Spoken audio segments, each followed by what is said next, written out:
भरधाव कंटेनरने दुचाकीला पाठीमागून जोरदार धडक दिल्याने 2 जणांचा मृत्यू झाल्याची घटना रविवारी सायंकाळी 4:30च्या सुमारास घडली। या भीषण अपघातात दुचाकीवरील दोघे गंभीर जखमी झाले होते।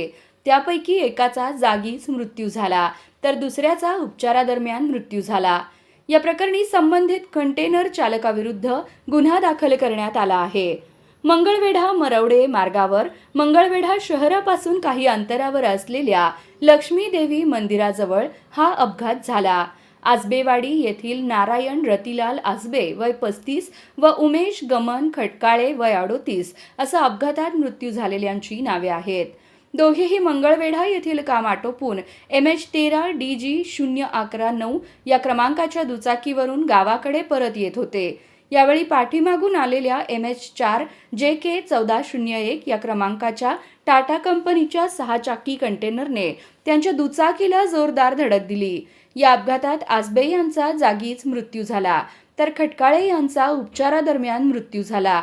या प्रकरणी गुन्हा दाखल झाला असून पोलीस पुढील तपास करत आहेत।